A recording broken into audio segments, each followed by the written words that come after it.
What's up guys, in this video I'm going to be talking mainly about the iPhone 6 and the iPhone 5S, letting you know some updates about it. As you can see here, this is my iPhone 5 running iOS 7, but I figured I'd update you on the iPhone 5 and iPhone 6. Basically, I just wanted to give you guys my thoughts on whether or not the iPhone 6, the budget or lower cost iPhone, and the iPhone 5S will be worth it. Now before I begin, the iPhone 6 and the iPhone 5S are merely the names that have been floating around for these devices. They're rumors. I think it's probably going to be called the iPhone 5S, but when I say iPhone 6 or iPhone 5S, I'm referring to the main iPhone that Apple's going to be releasing. And when I say budget iPhone, I'm referring to the lower cost, more cost-efficient model that Apple's also going to be releasing this fall, because they're supposed to be releasing two models. So that's just a distinction I want to get out of the way. So first off, I do think that they probably are going to be worth it. I'm going to give you my opinion right off the bat. In terms of features, Apple is supposed to be including this as an S upgrade, similar to the way that the 4 was upgraded to the 4S. The iPhone 5 is going to be upgraded similarly to the 5S.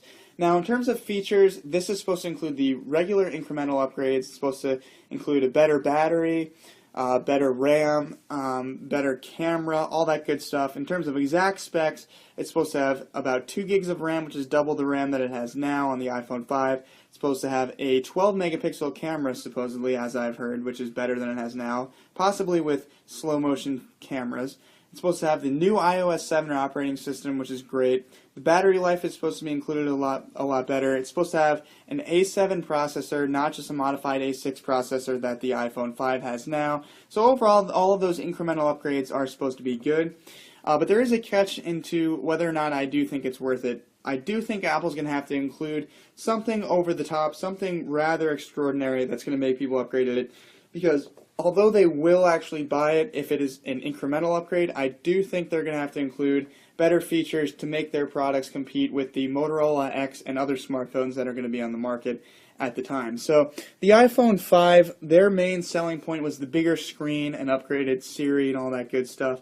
I think the iPhone 5S will include some of these rumored features, such as a fingerprint reader, slow motion camera, and other things like that. Now, possibly NFC technology also, but now, in terms of which one of those will be included, the iOS 7 operating system already has a lot of new features, and the camera is an incremental upgrade, so I do think those two will be included. Definitely iOS 7 and definitely the new camera. Not sure if it will have slow motion technology. So basically, for me, it comes down to a debate between the fingerprint reader and the NFC technology. NFC technology is not a software feature. They actually have to include some hardware in the device to do that. And the fingerprint reader, they're also going to have to include some technology in the device to do that. Now, a lot of people have been speculating that the screen of the iOS 7 operating system the lock screen has been updated to include room for a fingerprint reader. That's why you can unlock from anywhere. If you guys don't know what I'm talking about, as you can see here, you can simply unlock from anywhere on the home screen using iOS 7. So people have been speculating that is going to be a fingerprint reader, which I do think is possible, but I think they are going to include NFC technology, which allows you to pay for products in stores using your iDevice and smartphone. I think that's a lot more likely than fingerprint reader, so I'm going to say they're going to include NFC technology.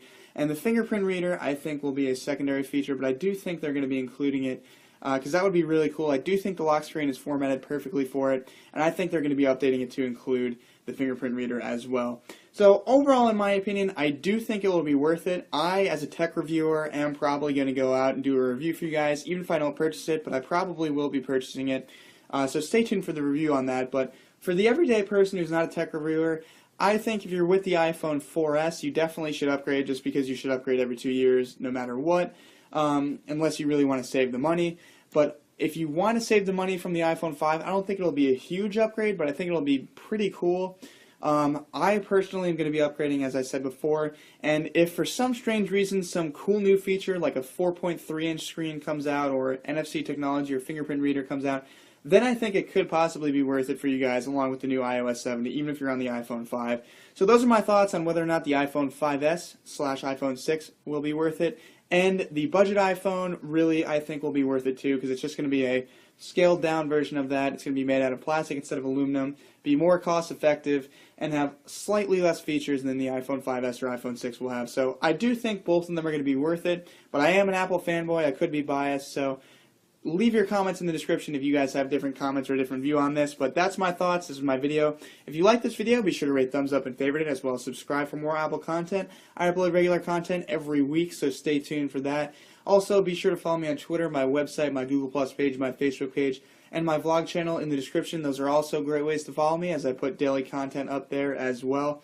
If not weekly. And also be sure to check out the links in the description. There will be 2 soon enough, but there should be 1 right now to get paid iOS and Android apps for free.